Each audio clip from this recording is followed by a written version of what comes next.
Hi, I'm Tinah Ogalo, and welcome to CJS Sports Spotlight, where we, CJS Sports, talk with different athletes in and around Columbia. Throughout the semester, I had the awesome and amazing opportunity to cover Columbia's women's tennis team. Throughout the season, these women showed time and time again how hard work, determination, and having fun together really creates a bond within the team. And within that team, there's only been one senior, and she's the guiding light for them all. Today, I'm joined by Sophia Wang. Yay! Hello. I wouldn't say guiding light, but thank you. Welcome. And thank you. You want to describe yourself as guiding light? How would you describe yourself then? Well, I would say I'm definitely, I wouldn't place myself above the team in any sort of sense, even though I am a senior, maybe just an age and maybe a little bit of experience. But I'm definitely, I would say, immersed within the team. I'm a team player working with everyone. And yeah, I wouldn't say, I mean, I think once in a while I'll answer a question about like courses or like, like this is what this is how I schedule my classes. But besides that, I'm just on court. Working with my teammates. Spoken like a true team player. I don't know. Well, Sophia, we're here today to just kind of talk about your journey throughout your time at Columbia with tennis. I have some stats here I want to read off. Okay. So you are originally from Florida. Yes. And you are currently an economics and political science major. Mm-hmm. And back in 2022, you were the United States Tennis Association's National Junior Scholar Athlete. Oh my gosh, yes. That was a while ago, yes. And that's given to one male and one female player that excels both on and off the court. So both academically and your athleticism speaks to that.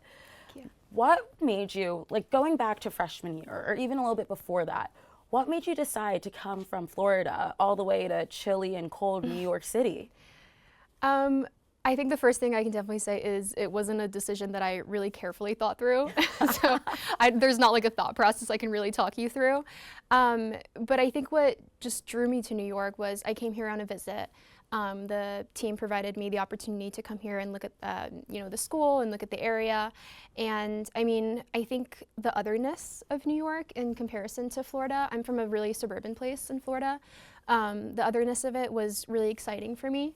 I didn't know at the time whether I was a city person, but I think just like the variety and like, just the busyness of it was really, it was something new and something that I just felt like would, like I wouldn't be, bored at any one time. So it just, I think just the potential of like all these new experiences that I could really like bring myself into is what made, I think, Columbia really appealing for me. Yeah, for sure. Well, that's good. And I kind of want to just even go back even a bit further to how your tennis career started. Yeah. So can you walk me through that? How my tennis career started. Well, I first started playing because I have a twin brother. He started playing. Okay. And he was always, I think it was because my parents had like stereotypes about like what boys and girls should do. They're kind of traditional in that way, but I was always one who was in like dancing. I did ballet, I did piano, I did tap dancing, and then my brother tried all these sports, and then tennis really stuck for him. And then I think because, he was in it for so long, I just like kind of found exposure to tennis through that. Mm-hmm. My parents brought me, and then eventually like they had me start to go to like summer camps with him. Yeah, I got into it that way. And tennis is such a big sport in Florida. Mm-hmm. Like wherever you go, there's tennis courts, and it's a very it's easy to access. Mm-hmm. So I think just all the opportunities I had to just play, whether that was with my brother or my dad. He liked to coach me, even though he wasn't really a tennis coach. We would just hit, and then I think I just kind of stuck with it. Yeah. I love that. It kind of reminds me of growing up as well. Like my dad really liked tennis, and he would take my brother and I to the tennis courts. And he'd be like, "No, you have to hit it this way." Yeah. My dad don't know a thing. He doesn't know any jargon. Yes. I'm like, backhand white. Like, what's going on here? Yeah. So when was it where you started to take tennis a bit more seriously? Yeah, Was it the summer camps? I think it was, as bad as it sounds, like because it sounds so results oriented, it was when I started to get good. I was like, maybe I should like kind of and you know, I was like 10. I wasn't like, oh, I'm pursuing this, you know, I was like a child. But I think, especially from my parents' perspective, it was like wow, you know, I was doing well in tournaments. I grew very early. So I was like 2 feet taller than everyone else. So maybe it wasn't me being good. I was just larger than all of my, you know, opponents. I grew very early. So How early are we talking? Like growth spur at like 10. Word. Yeah. And like stopped growing at like 13. So I've been this size since I was 13. No, but yeah, where was I going with that? Like when did you think that, so you said at 10 that you started to get good. Yeah. And then, you know, the height came in. Yeah. Might have been a factor. Yes. Yeah. So I just started doing well in tournaments, and you know, the way the tournament system kind of works is when you get better and you start to do better, you basically advance to the next level of like the tennis tournament structure. That's the way that USTA is built out. So I just started playing more and more tournaments, and middle school actually was 7th grade, going into 7th grade. My parents decided to pull me out of brick and mortar and go into homeschooling so that I would have more time to train. So I think it was that shift. It was very abrupt, but it was kind of like a very like, okay, like 7th grade, like I'm going into online school now, and this is where I'm going to now like consider myself as I'm playing tennis like full time. So it was a decision too that I made with my parents, and it's funny. It's funny because at the time I, you know, was like, okay, I'm, you know, going online to play tennis more. It seems like I'm, you know, tennis is going to be my life, and you know, naturally it seems like, okay, I feel like I'm probably going to try to go pro eventually, you know, because that was all I knew. But my parents told me after I committed to Columbia, you know, we actually were thinking about you playing tennis so that it could help you get into a really good college. So they played me. I was never thinking about playing tennis or just competing athletically in college. I didn't know that was possible. Yeah. My parents knew, but you know, it worked out. So I'm really grateful. They played you is just so funny. They knew where my life was headed before I like had a clue, which is fine. You know, that's what I think parents are for to a certain extent. Absolutely, and it's like the wisdom that they have where they're like, okay, this could be an opportunity. Yeah. For tennis, because you know, it is an individual sport, and as you said that you guys decided to be homeschooled. What was that shift, or can you describe the shift to me when you came here to Columbia? It's like, okay, I'm back in these large lectures, these classes, and also, even though I'm trying to better myself as a player, I have this team camaraderie that I have to work with too. Yeah, I have to think about that one because I feel like it was a change in so many aspects of my life, you know, like not only on the tennis team, but also just like in the classroom. I mean, I would say I'll start with like academically first. I loved it because like I was homeschooled but virtually. So I was on my laptop by myself in my room for all of high school. Like that was how I learned. And to kind of like further that, I had teachers, but the way that I did Florida Virtual, the way that program is set up is you basically learn yourself. So you just read and then you like kind of internalize, and then that's how you learn. So I didn't have anyone ever talking to me. I never had anyone to kind of talk to. I didn't have peers to talk to. So I think that kind of changed the way that I guess learned, you know. It was a very like self-dependent process.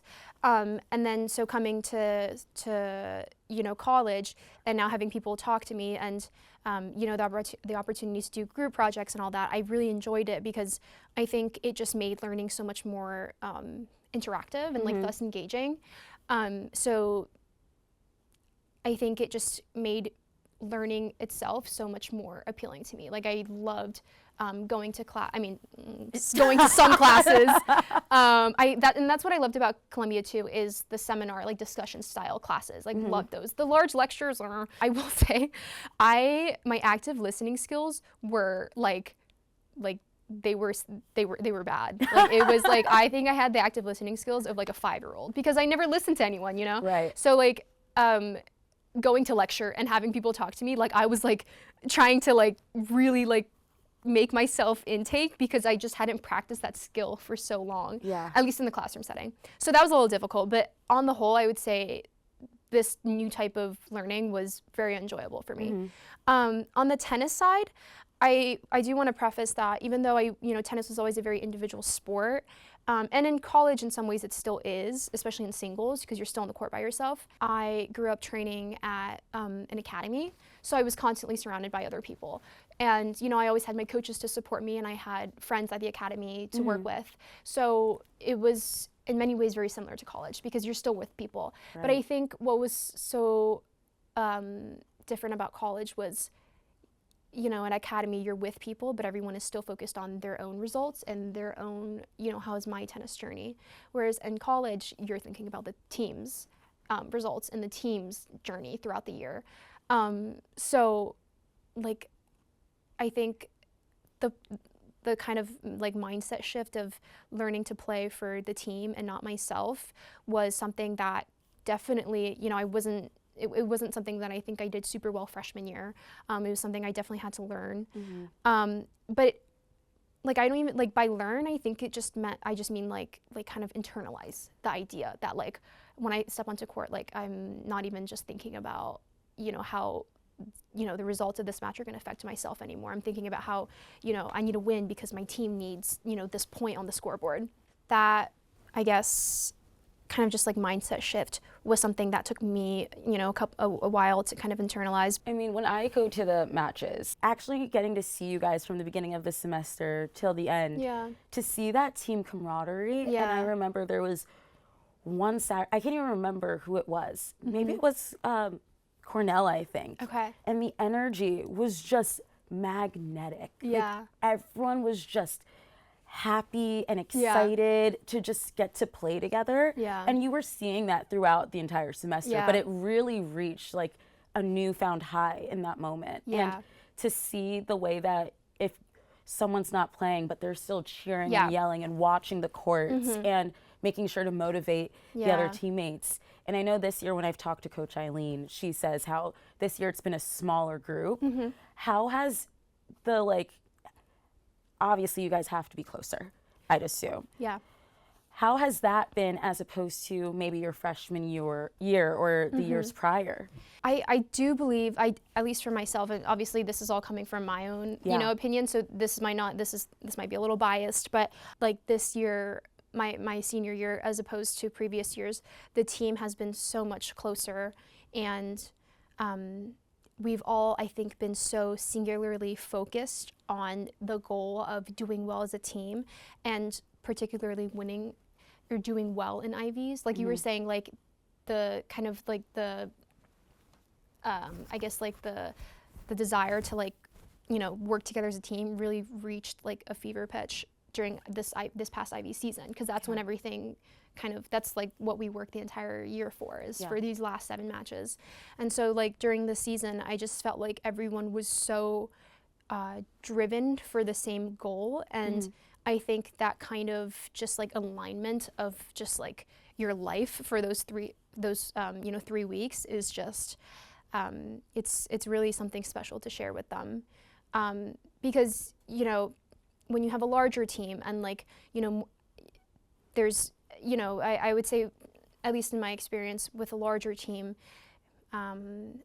because I think because of the nature of having more people on the team, some people are going to be more invested in the team than others are.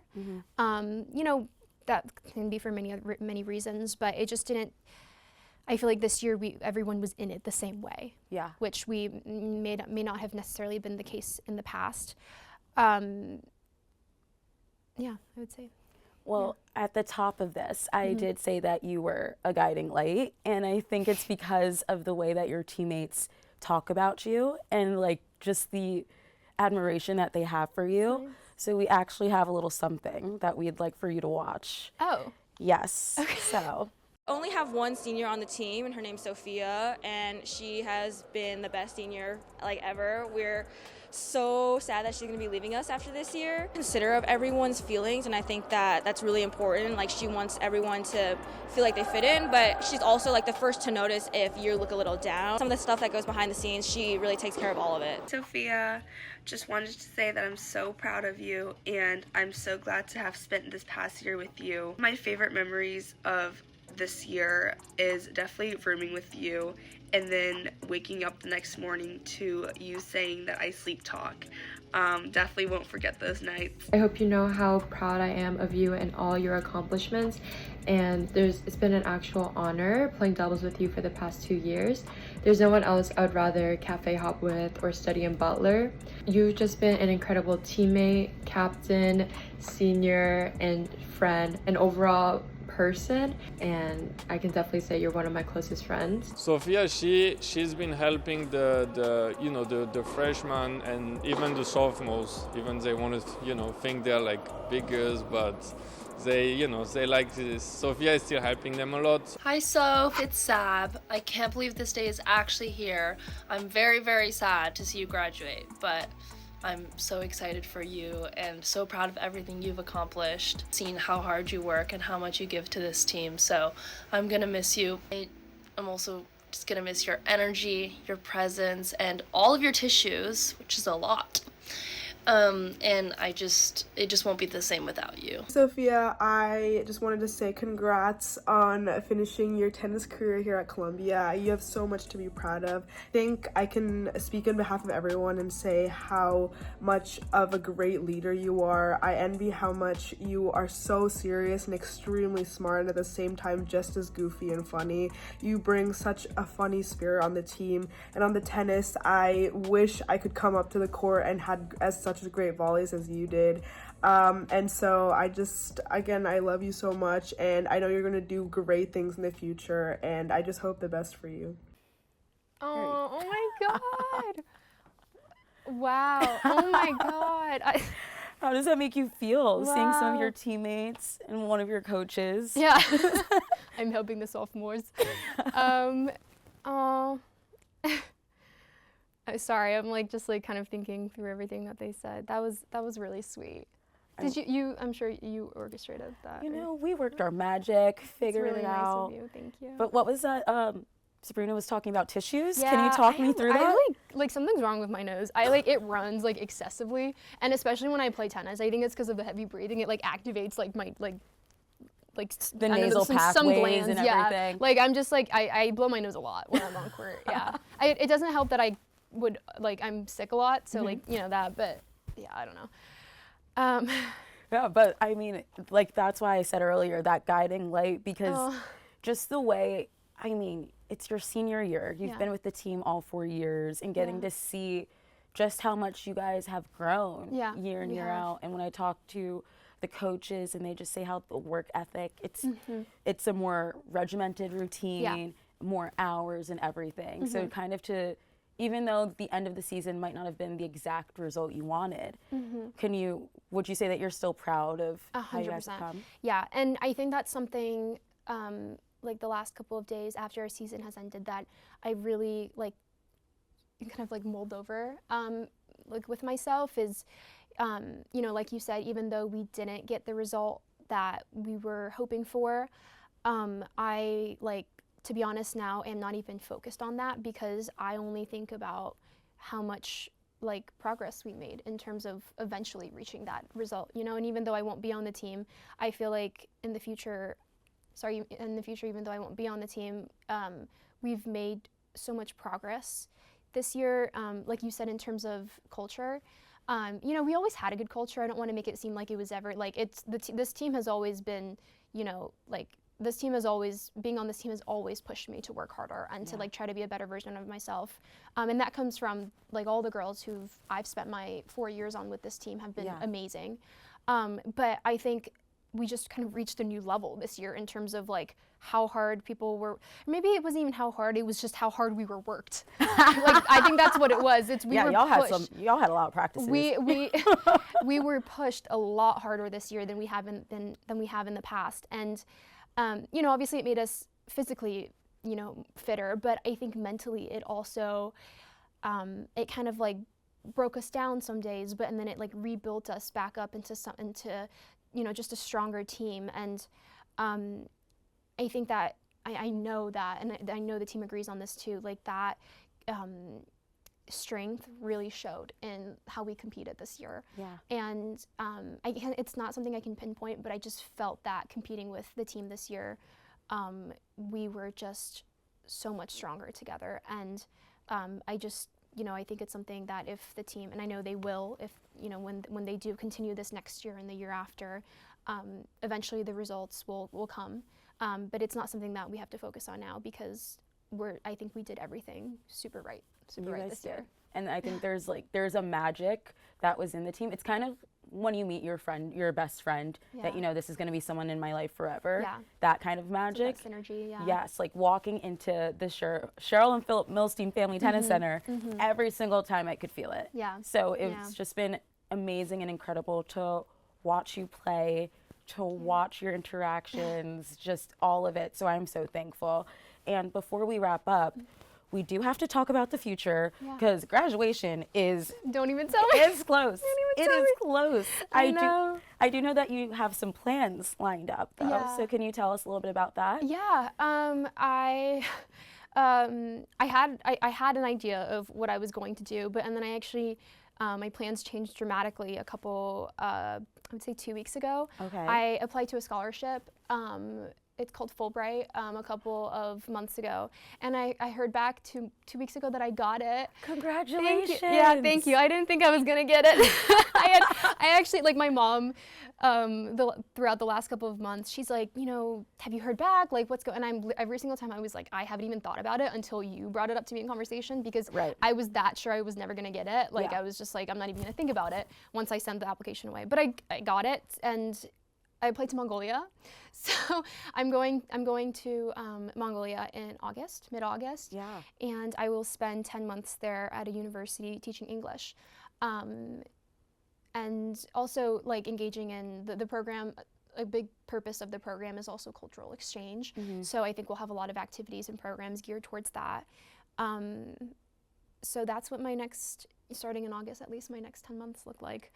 That's so incredible. Yeah, congratulations. Thank you. I haven't even begun to like wrap my mind around the fact that I'm going, or even I have no idea what's gonna happen. You know what? We take things one step at a time. Yeah, I'm living in the present. Yeah. Like we just have to get to May. True. I have to graduate and then first. From there, 10 months, at least you know what you're doing for the next 10 or 12 months and whatnot. True. And then that's a privilege, yeah. Is there like a long-term goal? I know some people hate like, what no, not are at you all. doing I'm such a planner, so I appreciate it. Love. Okay, so is there a plan for after Mongolia? Yeah, I think after I would like to go directly into law school, but with applications and it's hard to say. So my plan is to go to law school, and I'm as for like what type of law, I'm very I'm hoping to like lean more in towards like the nonprofit, like the humanitarian work. At least I think that's the area in which I will strive, and like I'll like kind of center my decisions around. But I'm very aware of reality and how difficult it is to So I'm like, no. We are in the era of being like not delusional, where it's like, oh, that's never gonna happen. Manifesting that whatever I put my mind to, I can accomplish. And I have no doubt that you're gonna look back on this conversation in like 5 years, 10 years, and you're gonna say, wow, I've lived so much life, and look at where I'm at. Yeah. So I hope so. I cannot wait to see everything that you accomplish, and thank you so much for your time. Thanks for having me. It's been absolutely wonderful. I would totally yap your ear off more and chat with you, but for now we'll wrap things up. Guys, thank you so much for watching another episode of CJS Sports Spotlight. Be sure to follow us and subscribe on YouTube and on Instagram at CJS Sports NYC. My name's Tinah Ogalo, and we'll see you soon. Have a good one.